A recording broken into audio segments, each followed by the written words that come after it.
O canal do J. Parente conversa hoje com uma das maiores autoridades em Amazônia e de modo especial quando se trata de assunto garimpagem, que é o empresário, que é o garimpeiro, que é o escritor José Altino Machado. Zé Altino, qual é a situação atual da garimpagem na Amazônia? A garimpagem da Amazônia continuou como sempre foi, mas antes gostaria até de cumprimentar aqueles que o assistem e aprendem muito com você e elogiar a sua luta na divulgação dos fatos da Amazônia e para todos. Você está de parabéns. Olha os anos que já lá se foram da nossa primeira entrevista até hoje. Mas a garimpagem da Amazônia, ela continua, talvez como sempre foi desde o tempo da coroa, continua ilegal, lamentavelmente. Zé Altino, no presente governo do presidente Bolsonaro, a gente tem sempre uma expectativa de que melhore o tratamento para com o garimpeiro. Uma vez que o presidente, como deixou claro durante a campanha, ele é simpatizante da causa garimpeira, até porque, como ele mesmo disse, seu pai foi garimpeiro. Você acha que já melhorou alguma coisa?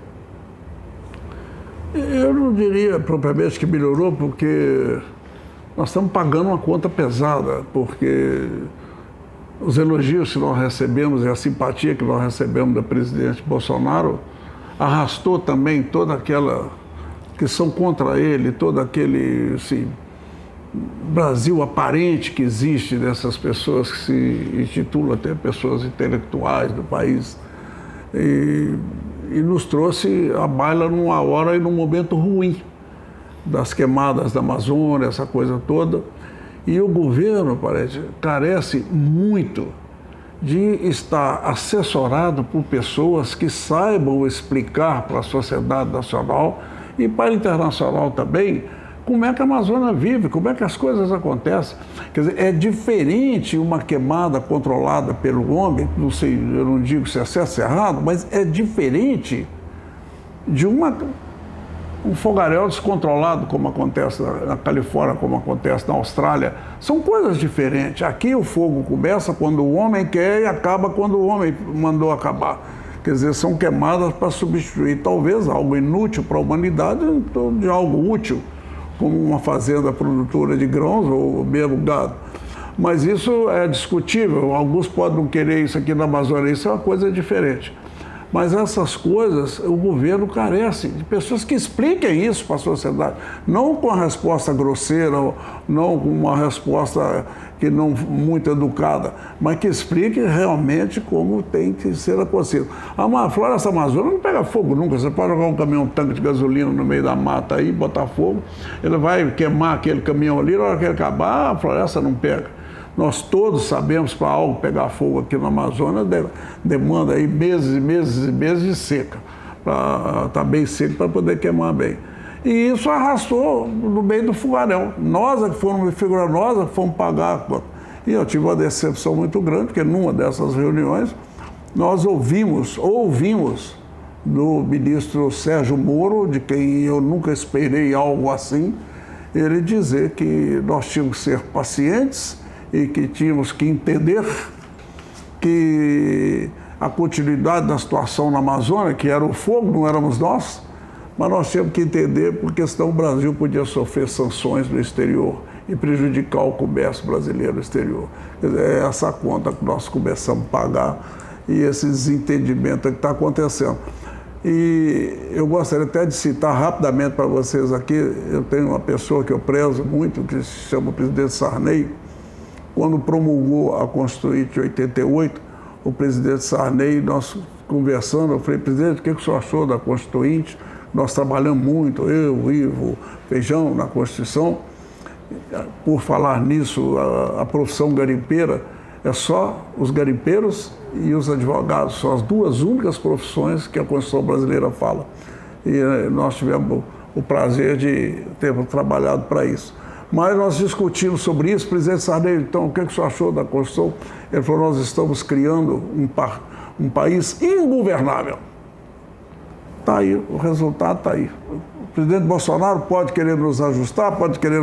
Ele vai depender do Congresso para fazer as leis, vai depender do meio ambiente para fazer, vai depender da questão de mexer na Constituição. Ele depende de tudo. Ele sozinho não adianta dizer que vai resolver, porque não resolve. Vai esbarrar com problemas legais e é um conjunto. A Constituição de 88 deu um poder para o Ministério Público que arrasou com o sistema legal do país. E vou dizer por quê. Porque botou poder demais na mão de menino. E o Ministério Público carece, dado o fato dele não ser responsabilizado pelas atitudes devidas que ele possa tomar em relação às situações e ao cidadão brasileiro, dada essa falta de responsabilização da autoridade dele, isso na mão de menino fica inconsequente. Eles ficam um pouco prudentes, muito assodados, e isso causa dano, porque ele vai recorrer à lei para até o presidente da República. Aí você vê o presidente da República, que foi eleito para administrar o país, aí o juiz da comarca baixa uma situação atendendo o Ministério Público, está parado o efeito da decisão do presidente. Aí o país fica difícil de ser governado.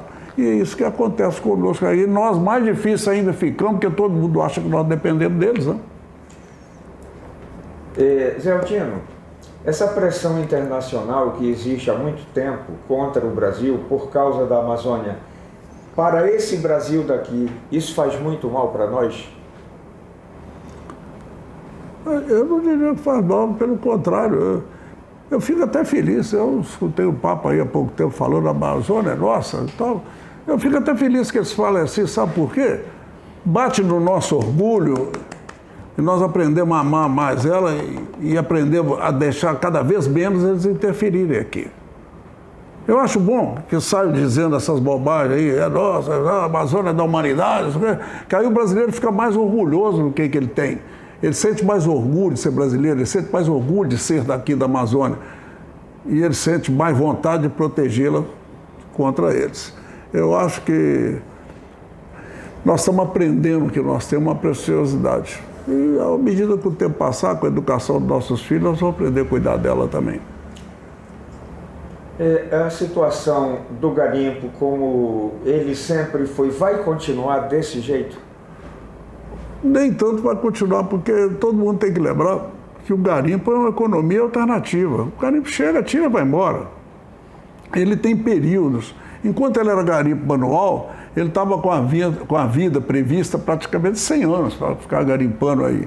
Aí apareceram os bicos-jatos, aí já diminuiu para quase a metade. Agora apareceram as escavadeiras, aí que diminuiu mais ainda. Quer dizer, as coisas vão diminuindo, ele vai deixando de ser uma alternativa. Agora, ele é que vai providenciando a abertura das cidades, dos colonos, do comércio, essa coisa toda. Só que agora nós já vamos entrar, pelo menos nessa região, nós vamos entrar sendo substituídos pelas rodovias. Essas rodovias que o governo está fazendo, acabou de asfaltar o metro, é essa que vai desenvolver outras atividades, como aí Meritituba. Que se o prefeito de Itaituba não tomar cuidado, em pouco tempo nós vamos querer estar emancipando Meritituba aí, vai ser outra cidade. Aqui para nós, aqui Itaituba vai acabar virando uma cidade dormitório, tem que tomar esse cuidado político. Então essas outras atividades, a proximidade mesmo, eu fui entrando aí, a soja já está chegando aqui, quase, já adentrou o Pará, já está chegando próximo a Itaituba, plantio de soja. Quer dizer, essas atividades todas que estão vindo, paralelas ao garimpo, aproveitando a abertura que o garimpo fez, o garimpo domou o lugar e agora chega a gente para montar e aproveitar dele. Ano passado houve uma interdição da BR-63 em função de problemas diversos, incluindo essa questão da atividade garimpeira. Você esteve presente, participou das reuniões, avançou alguma coisa e o governo mostrou boa vontade para com essa atividade, Zé Altino? Avançou por um motivo só, porque pouca gente sabia, por exemplo.